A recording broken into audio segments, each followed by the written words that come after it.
Dalam era Society 5.0, tidak ada lompatan teknologi tetapi sebagai tatanan masyarakat yang berpusat pada manusia dalam penggunaan tenaga robot. Pada hakikatnya merupakan keselarasan dalam proses integrasi antara teknologi digital dengan realitas kehidupan sosial. Di tengah prediksi ancaman kemajuan teknologi informasi terhadap umat manusia, pembangunan peradaban kini berada pada tangan generasi Y atau generasi milenial.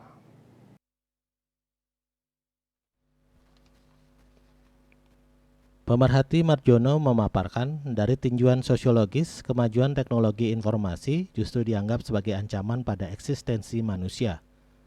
Bahkan menurut International Labour Organization (ILO), tidak mustahil robot dan kecerdasan buatan bakal menggantikan 56% tenaga kerja manusia di berbagai sektor.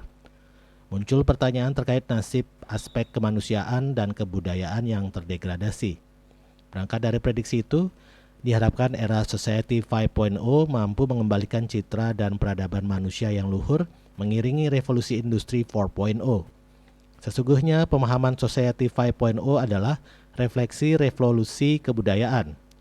Lewat Society 5.0, kecerdasan buatan digunakan untuk mentransformasi mahadata pada segala sendi kehidupan. Internet of Things diharapkan membentuk kearifan, yaitu persembahan nilai dan peluang yang bersifat humanistik. Transformasi tersebut punya makna untuk memanusiakan manusia.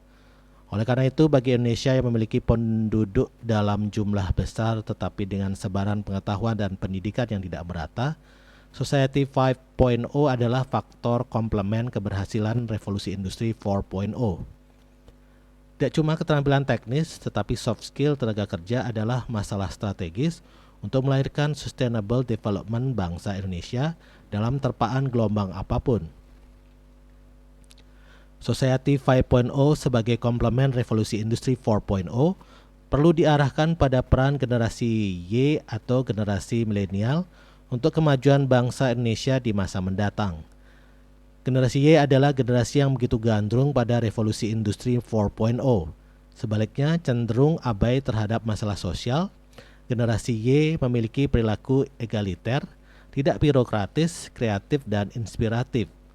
Bahkan pola kerja mereka dibangun dengan keterampilan interpersonal yang kuat dan tidak suka birokrasi berkepanjangan. Muncul kekhawatiran lahirnya pribadi robotik atau generasi zombie yang egoistik, infantil, dan antisosial. Generasi milenial sebagai penerus bangsa harus tetap satu kesatuan dalam bingkai NKRI dan taat pada ideologi Pancasila. Generasi milenial sebagai penerus bangsa harus tetap satu kesatuan dalam bingkai NKRI dan taat pada ideologi Pancasila. Konsisten mewujudkan amanat Undang-Undang Dasar 1945 dan setia dalam semboyan Bhinneka Tunggal Ika. Untuk itu perlu dikerjakan secara gotong royong. Bersama-sama menjalankannya melalui ide, kreativitas, dan karya pengabdian yang dapat bermanfaat bagi bangsa dan negara. Hanya dengan kebersamaan bersatu padu, bangsa Indonesia tetap menjadi bangsa semakin maju, sejahtera, dan hebat. Bali Pos melaporkan.